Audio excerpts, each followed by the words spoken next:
বাপকে মেরে দিয়েছি, আমার ফ্যামিলিকে এখন ছেড়ে দেন। আর একটা কাম বাকি আছে, ওটা করে নেবো, তারপরে ছেড়ে দেবো। কি কাম? আমি আর লাস্ট মাস খুন খারাপ কিছু করতে চাই না, আমার ফ্যামিলিকে ছাড়েন, নাহলে সিআইডি কে এখনি কি ফোন লাগিয়ে দেবো। বললে তুই সিআইডি কে ফোন করবি?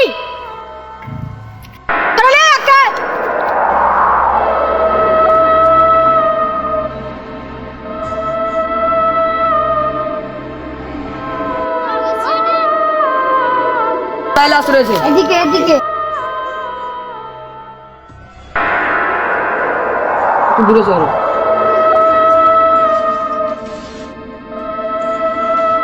আর পকেটে তো কোনো কিছু নাই রে। একটা ফরেন্সিক ল্যাবে পাঠা, কিভাবে মারা গেছে জানা যাবে। ডাক্তার চালু করো, ফরেন্সিক একটা ল্যাবে পাঠিয়ে দাও।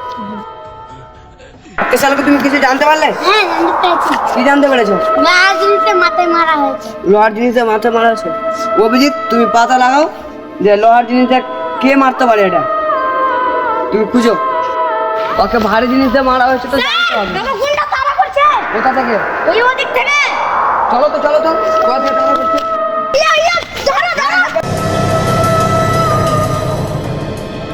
তুমি কিছু জানতে পেরেছো? জানতে পেরেছি, আর মাফিয়া গান পেরেছো, তাহলে লোকেশন তুমি ট্র্যাক করো। তাহলে শ্রীরামপুরের ভাড়া বাড়িতে। ভাড়া বাড়িতে চলো, গাড়ি বের করো। ঠিক আছে, ওদের মোতাকাব্যরও আছে। মোতাকাব্যের রয়েছে, তার মানে আমাদের চক্করটা আলাদা চলছে। তোমরা ওর চারিদিকটা ঘিরে নাও, যাও।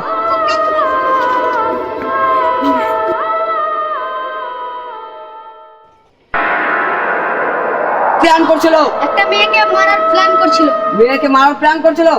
তাহলে মেয়েকে, এই দয়া, ওদেরকে মেয়েকে মারার আগে তাহলে ওকে ধরতে হবে। চলো চলো, এর আগে জেলে ভর দাও। এটি তো আমাদের ব্যাপারে সব জেনে নিয়েছে, এখন কি করা যায়? তাহলে আমাদের তাই কামটা ছেড়ে ফেলতে হবে। ঠিক আছে। ওরা গল্প করছে, তাহলে তোমরা চারিদিক থেকে ঘিরে নাও।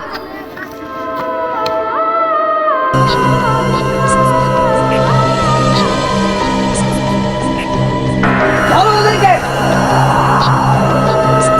এই জন্য এই মিটিং করছিলে। আমাদের পরিবারকে ধরে নিয়েছিল, তার জন্য আমি খুন করতে বাধ্য হয়েছি। তুমি এদেরকে জেল নিয়ে যাও।